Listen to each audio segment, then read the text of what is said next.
안녕하세요. 한국제약바이오협회 글로벌 팀장 김한곤입니다. 저희 협회는 국내 제약바이오 기업의 활발한 해외 진출을 지원하고자 지난 9월부터 해외 진출 역량 강화 세미나를 진행해 왔습니다.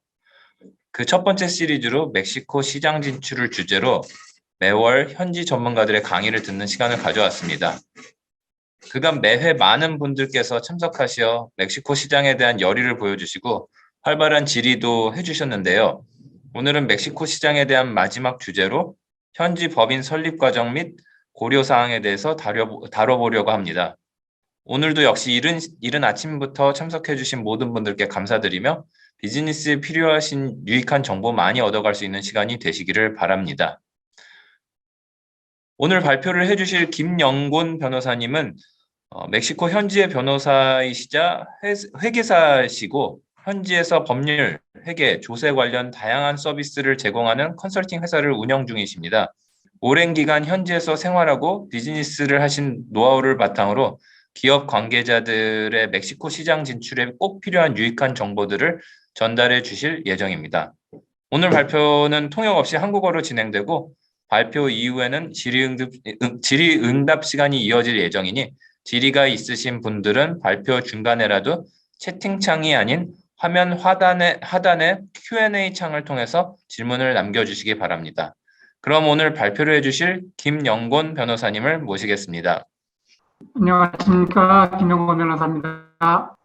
예, 저희 주제는 아까 말씀드렸다시피, 말씀 주셨다시피 멕시코 현지 법인 설립에 대해서 말씀을 드리겠습니다. 차례는 이 시간 관계상 총 3개로 나눴습니다. 그리고 마지막에는 Q&A로 해서 질문을 받도록 하겠습니다. 첫 번째로는 멕시코 법인 분류에 대해서 설명을 드릴 거고, 두 번째로는 설립 절차, 세 번째로는 이 제약회사를 고려했을 때 어떠한 특별한 다른 사항이 있는지를 갖다가 말씀을 드리겠습니다. 멕시코 법인은 큰 골격에서 봤을 때 총 6개로 나눌 수가 있습니다. 주식회사, 유한책임회사, 합자회사, 주식합자회사, 한명회사, 협동조합 이렇게 6개로 나누고, 그리고 추가적으로 1개가 단순 주식회사라고 있는데, 이거는 이 앞에 있는 이 회사를 조금 변형한 형태라고 생각을 하시면 될 것 같습니다. 일반적으로 그 대기업이 됐든 중소기업이 됐든 중견기업 포함해서 회사를 세운다고 하면은 주식회사 또는 유한책임회사를 갖다가 많이 선호를 하십니다. 그 이유는 합자회사, 주식회사, 한명회사, 협동조합 같은 경우에는 거의 대부분 그 주주들이 무한대 책임을 지고, 그리고 개인하고 직접적으로 연결되어 있는 회사이기 때문에 많이 선호하는 편이 아닙니다. 예를 들면은 이 한명 회사를 예를 들면은 한명 회사 같은 경우에는 이 주주들 이름이 붙어서 지금 회사가 설립됩니다. 기본적으로. 그리고 그 모든 주주들이 연대적으로 책임을 지는 경향이 있습니다. 그리고 협동조합 같은 경우에는 말 그대로 1차 산업에 종사하시는 분들이 하는 형태가 협동조합이라고 생각을 하시면 됩니다. 이 주식회사, 유한책임회사 같은 경우에는 한국에서도 이제 많이 지금 들으셨듯이 이 주주의 책임은 이 지분이라든지 주식 금액에 따라서 책임이 나눠집니다. 그러면 이걸 한번 좀 더 자세히 들여다보겠습니다. 많이 선호하시는 이 주식회사, 유한책임회사의 그 차이점이라고 한다면, 주식회사는 최소 2명에서 인원 제한이 없습니다. 유한책임회사 같은 경우에는 2명에서 최대 50명까지 제한이 있고, 책임면에서는 주식회사는 인수 주식과 지분만큼 책임이 있으며, 유한책임회사 같은 경우에는 출자 지분의 차이가 있습니다. 최소 자본금 같은 경우에는 2012년 정도까지는 있었는데, 그 이후에는 별도로 제한 규정이 없어졌습니다. 증권 발행 같은 경우에는 주식회사는 주식 회사채를 발행하고 유한책임회사는 발행을 불가합니다.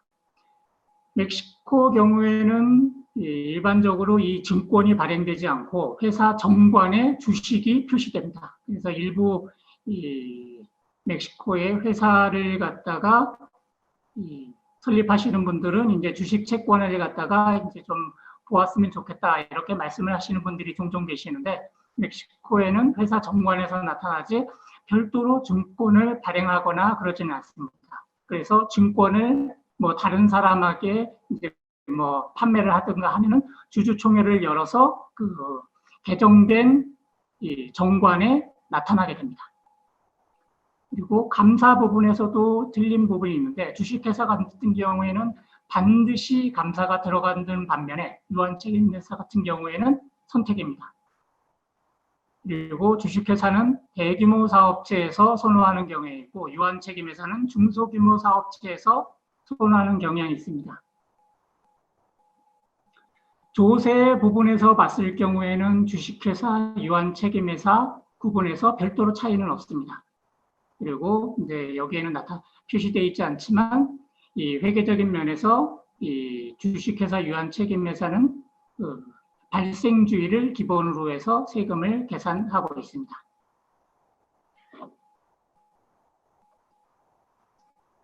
그러면 설립 절차를 한번 보겠습니다. 이 주식회사, 유한책임회사를 기본으로 해서 봤을 때 일반적으로 주주는 아까 말씀드렸다시피 2사람 이상이 돼야 됩니다. 경험상 이 멕시코의 법인을 설립한다고 하면은 이 한국 또는 미국에 있는 법인이 한 명으로 들어가고, 그리고 일단 한국 법인을 뭐 예로 든다고 하면은 한국 법인의 대표자분 혹은 이 멕시코 법인의 법인장님 하실 분들이 뭐 1% 수준으로 해서 들어갑니다. 그렇기 때문에 이 설립 절차를 할 때 먼저 한국 법인이 주주로 해서 들어간다고 했을 경우를 가정하였을 때 차례를 설명을 드리겠습니다. 기본적으로 한국 법인의 정관을 스페인어로 번역을 하고 공증을 하고 아포스티유 절차를 하신 다음에 이 멕시코로 보내셔야 됩니다. 그 이후에는 회사명을 경제부에 신청하는 절차를 합니다. 대략적으로 일주일 정도 소요됩니다. 인터넷 신청합니다. 두 번째 작업은 회사명이 정해졌다, 경제부로부터 허가가 나왔다 하면은 공증사무소에서 정관을 작성을 하고 그 주주분들이 서명하는 절차를 거치게 됩니다. 다음 작업은 임대차 가계약을 체결합니다. 다음 절차는 국세청에 법인 납세자 및 전자서명을 등록을 하고, 이 등록이 완결됐다 하면은 임대차 가계약 임대주와 그 회사 RFC라든지 회사 텍스 넘버를 보내주고 영수증을 갖다가 받으셔야 될 겁니다. 그래야지 공제를 하실 수가 있기 때문에. 다음으로는 부동산 상업 등기.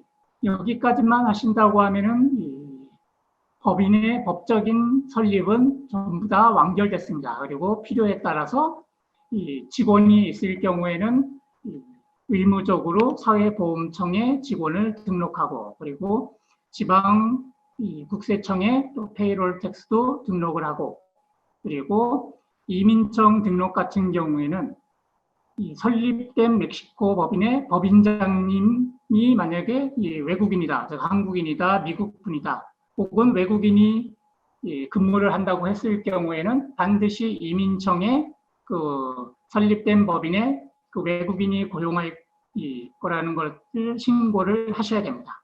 그리고 뭐 또 수입하셔야 될 게 있다 하면은 관세청에 수입자 등록을 갖다가 하시면 됩니다. 이 네 가지는 부동산 상업 등기가 됐다고 했을 때 동시에 처리가 가능합니다.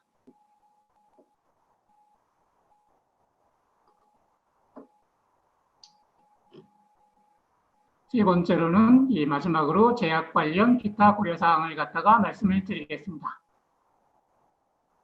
제일 처음에 제가 그 법인에 분류해서 분류격에서 6개를 지금 말씀을 드렸는데, 그 밖에도 다른 회사 종류가 있기는 합니다. 그거는 이제 금융 쪽에 좀 많이 관련됐기 때문에 별도로 제가 말씀을 안 드렸고, 별도로 해서 또 생각해 보실 수 있는 형태가 지사 또는 연락사무소를 갖다가 생각을 하실 수가 있습니다. 지사는 별도로 독립법인을 설립을 하는 게 아니라 한국 또는 미국에 있는 법인이 브랜치 오피스를 갖다가 멕시코에 설립을 하는 겁니다. 그렇기 때문에 만약에 지사에서 뭐 대응할 게 있다 하면은 한국 혹은 미국 본사하고 같이 대응을 하셔야 된다는 그런 불편함이 약간 존재합니다. 또 다른 형태는 연락사무소 형태가 있는데, 이 연락사무소는 이 멕시코에서 영리 행위를 할 수가 없습니다. 말 그대로 시장 조사 차원에서 이제 연락사무소를 많이 선호하십니다.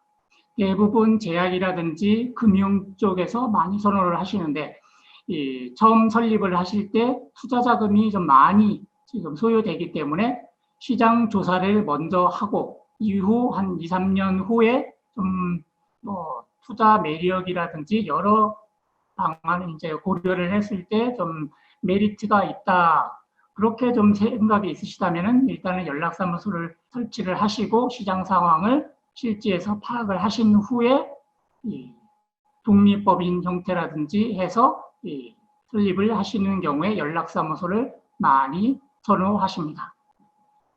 그리고 외국인 투자 제한 분야라고 해서 모든 외국인들이 모든 멕시코 분야에 다 참여를 할 수가 없습니다. 예를 들면 이제 지폐 주조라든지 우편, 철도,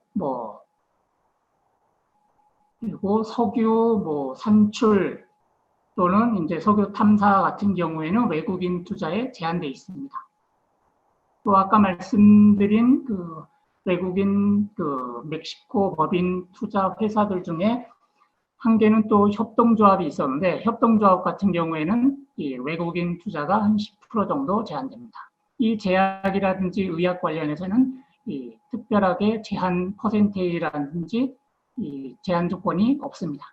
그리고 이 제약 공장 설립 이쪽 부분은 멕시코 같은 경우에는 미국과 이제 국경을 마주대고 있다 보니까 미국에서 지금 요구하는 대부분이 이 멕시코에서도 요구하는 게 있습니다. 그래서 이 멕시코 표준이 있는데 예를 들면 이제 우수 의약품 제조 및 품질 관리에서 쉽게 이제 GMP라고 하는 게 이 멕시코에도 표준 규격으로 있습니다. 그래서 이 멕시코의 의약 관련 법인을 설립을 할 때, 실질적으로 오퍼레이션 할 때 총 3가지로 나뉩니다. 제약 설립을 위한 조건이 있고, 그리고 의약 관련 기자재 관련 조건들이 있고, 병원이라든지 약국을 할 때 하는 조건이 있고, 그래서 총 3가지로 해서 요구하는 서류들이 각각 틀립니다. 그렇기 때문에 이제 직접적으로 이제 이렇게 부딪히면서 좀 하셔야 될 게 좀 있으셔야 될 겁니다. 만약에 제약 공장을 설립을 하신다 하면은 아까 말씀드린 법인 절차를 갖다가 일반 법인하고 동일하게 다 처리를 하신 후에 이 식약처라든지 보건부를 통해서 별도 실사라든지 해서 허가를 갖다가 받으셔야 될 겁니다. 그리고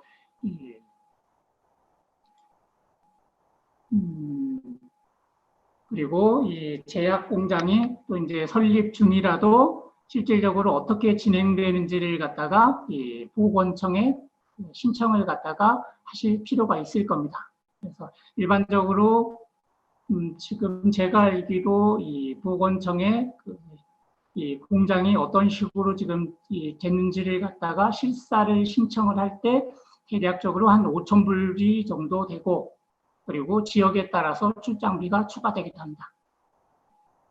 예, 이것으로 해서 간단히 멕시코 법인 설립에 대해서 말씀을 드렸습니다. 제가 이제 직접적으로 이제 반응을 보면서 이제 하는 거에 좀 익숙한데, 이렇게 줌을 통해서 하는 것 때문에 이제 조금 익숙하지가 않은데, 뭐 질문이라든지 그거 있으면은 제가 가능한 대로 해서 최대한 답변을 갖다가 해드리도록 하겠습니다. 예, 변호사님, 유익한 발표 정말 감사드립니다. 지금 말씀해 주신 것처럼 아무리 코로나 상황이 길어졌다고 하더라도 이게 대면을 하면서 진행하는 이벤트하고는 확실히 차이가 있고, 대면 미팅처럼의 그런 다이나믹스는 가지기는 참 어려운 것 같습니다. 어쨌거나 이런 어려운 상황에서 좋은 발표해 주신 부분 감사드리고요. 질의가 있으신 분들은 화면 하단에 Q&A 창을 통해서 질문을 남겨주시기 바랍니다. 지금 아직 질문이 없으셔서 제가 조금 질문을 먼저 드려보도록 하겠습니다. 아까 가장 통상적인 이제 진출 형태로서 주식회사하고 유한 책임회사의 유형을 언급을 해주셨는데, 이와 관련해서 출자자 리퀘어먼트를 적어주셨거든요. 그래서 주식회사 같은 경우는 두 명, 두 개의 출자자가 있어야 되고, 유한책임회사 같은 경우는 2에서 50이라고 하셨는데, 여기 혹시, 내국인 리퀘어먼트가 있나요? 그러니까 멕시코 출자자가 꼭 포함이 돼야 되는 건가요?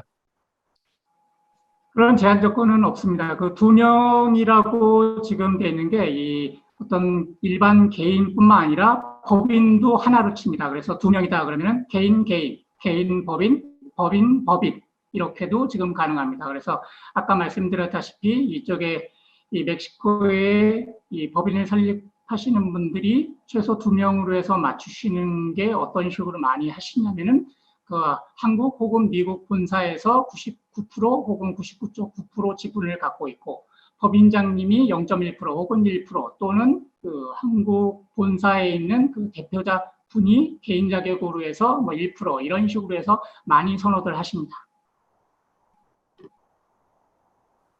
그러면 혹시 법인장이라든지 예를 들어서 회사 세크터리라든지 이러한 특정 인물이 현지인이라든지 아니면은 현지에 주재해야 된다라는 리퀘어먼트는 혹시 있는지요? 그것도 없습니다. 어떻게들 이제 많이 하시냐면은 이 주주는 상당히 어렵거든요. 이제 아시다시피 주주는 회사의 주인입니다. 주인이기 때문에 주주들 합의회에서 회사 대표자라든지 그 위임 받으신 분들을 갖다가 주주총회라든지 통해서 캔슬할 수 있고 모든 정권을 가능하실 수가 있기 때문에 주주 쪽에서는 그런 이제 나중에 뭐 주식을 팔고 해야 된다는 성가신 사항을 없애게끔 위해서 중요하신 분들이 주주로 들어가시는 경향이 많고 그리고 법인장님이라든지 혹은 어떤 특정 인물을 갖다가 이제 하실 분들이 어떤 주식 이제 퍼센테이지 없이 권한을 갖고 이 멕시코에서 이렇게 하시는 게 좀 많은 보이고 있습니다. 예, 잘 알겠습니다. 아까 법인 설립 절차에 대해서 말씀을 해주셨는데, 제일 먼저 공증서부터 시작해서 이제 최종 등록까지의 그 절차 과정이 통상적으로는 얼마 정도의 시간이 소요되나요? 평균 한 달 반 정도 소요됩니다. 일반 법인 같은 경우에는. 아시다시피 제약, 의약 쪽은 인간의 건강과 직접적인 관계가 있기 때문에 이 법인 설립보다는 실질적으로 오퍼레이션 하는 거에 시간이 많이 지금 소요될 겁니다.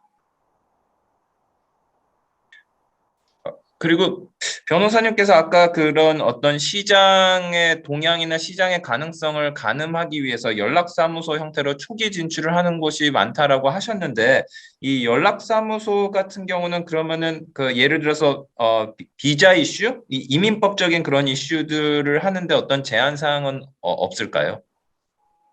제한 사항은 없습니다. 연락사무소는 제가 발표를 할 때 잠깐 말씀드린 것 같은데 영리행위를 할 수가 없고 단순히 시장 조사를 하는 거기 때문에 뭐 인보이스 발행이라든지 세금 공제라든지 거기에 대해서는 전혀 관계없이 그냥 무조건 지출만 되는 거죠.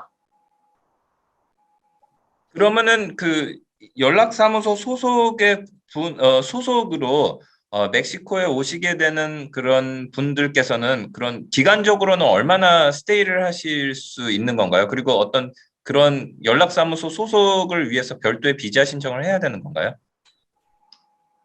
연락사무소라고 해서 별도의 비자가 아닌 그냥 일반 법인하고 동일한 그 비자 절차를 갖다가 하시면 됩니다.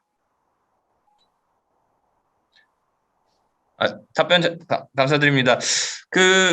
저희 협회에서 사실 멕시코 웨비나 시리즈를 기획을 할 때 저희가 고민을 했던 부분이 사실 지금 변호사님이 말씀해주신 내용을 갖다가 가장 먼저 할지 아니면 가장 마지막에 할지 좀 고민을 했었습니다. 왜냐하면은 사실은 기존에 참석해 주셨던 분들이 사실은 그런 수출 그리고 입찰 이런 쪽에 구체적인 어떤 사업 형태를 가지고 관심을 가지셨던 분들이 저희 그런 주 관심 대상이셨기 때문에 저희가 어떻게 보면 그거랑은 조금 결이 틀린 조금 사업적이고 그리고 거시적인 관점에서 이런 내용들을 갖다가 언제 다루어야 되는 건지에 대해서 조금 고민을 했었던 부분이 있습니다. 근데 제가 오늘 참석해 주신 분들께 조금 한 가지 코멘트를 드리고 싶은 부분은 사실은 저희가 어떤 해외 사업의 구체적인 이벤트, 예를 들어서 수출이라든지 입찰이 있다고 하더라도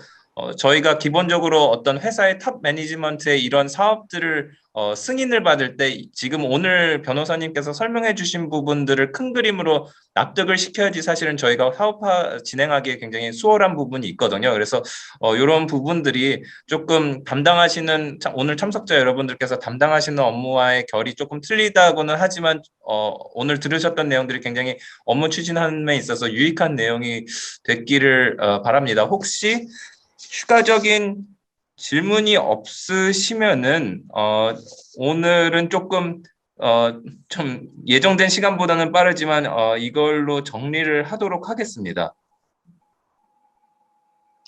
예, 감사합니다. 그리고 이제 그러면은 시간이 좀 남았다고 이제 말씀을 하셨으니까 제가 조금 더 말씀을 드리면은 이 외국 자본이 그러니까 이제 한국이 되겠죠. 이제 한국 본사라든지 그 법인장님 한국 분이 이렇게 들어와셔서 멕시코에 법인을 설립했다고 하더라도 그거는 외국 법인으로 간주하지 않고 이 멕시코 법인으로 해석을 합니다. 그래서 입찰을 들어가실 때 그 멕시코 국내 법인으로 해서 자격으로 들어가시기 때문에 어떻게 보면은 이제 조금 이 다른 외국 기업보다는 혜택이 있지 않을까 생각합니다. 변호사님 좋은 포인트 말씀해 주셔서 감사합니다. 제가 그 말씀하신 거 듣고 갑자기 다른 질문이 생겼는데요. 그러면은 지금 만약에 우리 기업들이 현지 법인을 설립하였을 경우에는 그 현지 법인이 예를 들어서 현지 법인에서 발생할 수 있는 그런 어떤 문제들, 가령 예를 들어서 세금을 적절하게 현지에서 지불을 하지 않았을 경우에 멕시코 세무당국에서 혹시 한국에 있는 본사의 책임을 추궁할 수 있는 그런 구조인가요? 아니면 그렇게 말씀하신 독립된 현지 법인의 자격을 가지고 있기 때문에 그런 세무적인 책임은 현지에서 단절되는 건가요? 지사라고 하면은 본사하고 같이 들어가게 됩니다. 브랜치이기 때문에. 그런데 독립법인으로 한다고 하면은 그 독립법인 자체 내에서 끝나지 본사에 영향을 끼치지 않습니다.